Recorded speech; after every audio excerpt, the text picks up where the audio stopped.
നടൻ ഷമ്മി തിലകൻ അഭിനയം മതിയാക്കി.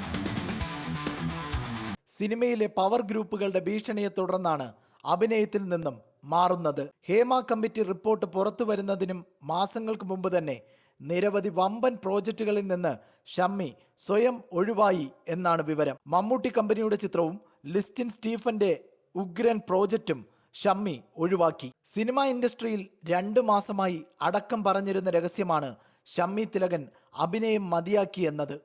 ജീവൻ ഭയന്നിട്ടാണ് അഭിനയത്തിൽ നിന്നും വിട്ടുനിൽക്കുന്നത് എന്നാണ് ഷമ്മി പലർക്കും മറുപടി നൽകിയത്. ഷൂട്ടിംഗ് സെറ്റിൽ നിന്നും ഇത്തരം അനുഭവം ഉണ്ടായതിനെക്കുറിച്ച് പരസ്യമായി ഷമ്മി പ്രതികരിക്കുകയും ചെയ്തിരുന്നു. ഒരു സിനിമയുടെ ഷൂട്ടിംഗ് വേളയിൽ തൻ്റെ കൈകൾ തളർത്തുന്ന വിധം ദുരനുഭവമുണ്ടായി എന്നാണ് അദ്ദേഹം പറഞ്ഞത്. നേർക്കുനേർ വരാതെ പിന്നിൽ നിന്നും കുത്തുന്ന സംഘത്തെ ഭയമാണെന്ന് അദ്ദേഹം മാധ്യമങ്ങളോട് വെളിപ്പെടുത്തിയിരുന്നു. മലയാള സിനിമയിൽ ക്യാരക്ടർ വേഷങ്ങൾ ചെയ്യാൻ കഴിയുന്ന മികവുറ്റ നടൻ അഭിനയ രംഗത്ത് നിന്നും മാറുന്നതിൽ പുതുതലമുറ സിനിമാക്കാരും നിരാശയിലാണ്. പ്രേക്ഷകരും ഞെട്ടലോടെയാകും ഈ വാർത്ത കേൾക്കുക.